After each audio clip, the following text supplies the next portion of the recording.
Assalamualaikum warahmatullahi wabarakatuh. Apa kabar sahabat rumah belajar? Kabar baik bukan? Perkenalkan, nama saya Diah Kusumasari, guru SDN Kutisari 1 Surabaya. Sahabat rumah belajar, kita sungguh tidak menyangka bahwa kita akan mengalami pandemi COVID-19. Dunia pendidikan juga ikut merasakan dampaknya. Tetapi hal itu tidak menghentikan kegiatan pembelajaran.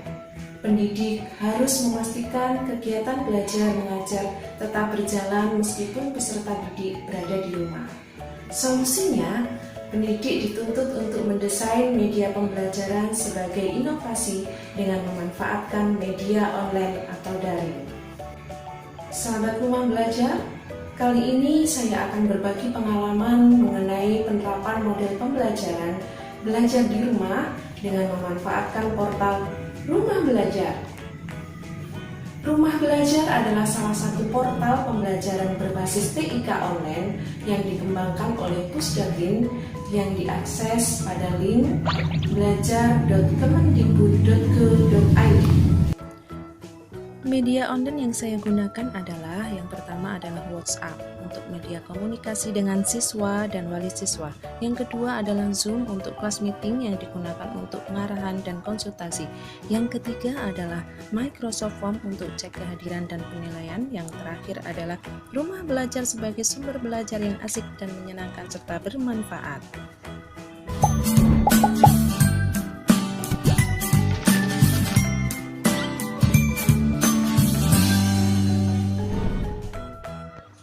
Langkah-langkah pembelajaran yang saya lakukan antara lain, yang pertama adalah menentukan jadwal pelajaran agar tidak terjadi tumpang tindih. Yang kedua, membuat RPP agar pembelajaran terarah. Kemudian yang ketiga, menyapa dan memberi tugas kepada siswa melalui WhatsApp. Yang keempat, mengadakan kelas tatap muka virtual untuk mengarahkan dan konsultasi. Kemudian yang kelima, konfirmasi tugas yang dilakukan oleh siswa.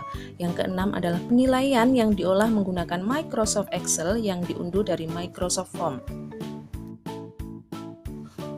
Saya menyesuaikan langkah-langkah pembelajaran tersebut dengan model pembelajaran yang sesuai, yaitu Discovery Learning.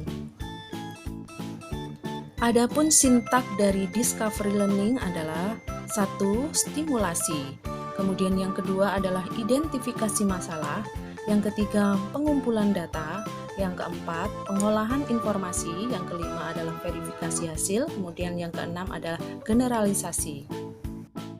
Sekarang saya akan menunjukkan bagaimana memanfaatkan rumah belajar sebagai sumber belajar.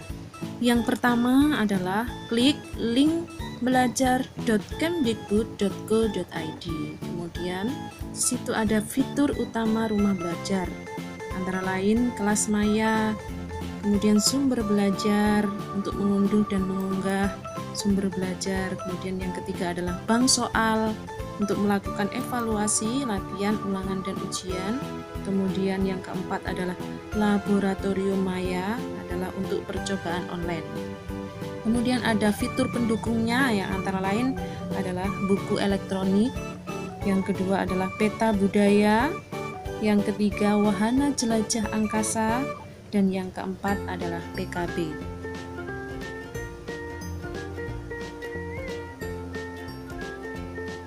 Dalam pembelajaran, biasanya siswa sering menggunakan sumber belajar untuk mencari informasi pembelajaran. Terlihat di situ banyak sekali audio, video, dan PDF yang bisa diunduh. Dan kita juga bisa mengunggah materi-materi yang bisa kita unggah.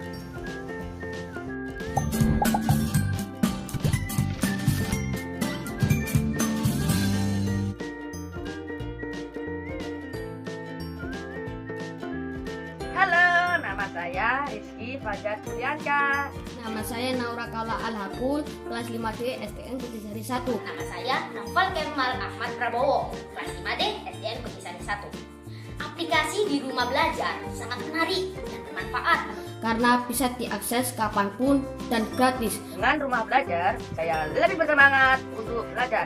saat membantu saya untuk mencari informasi tentang materi-materi pelajaran yang dipelajari di sekolah. Belajar asik bersama Rumah Belajar. Rumah belajar, belajar di mana saja, kapan saja, dan Dengan siapa saja. Wassalamualaikum warahmatullahi wabarakatuh.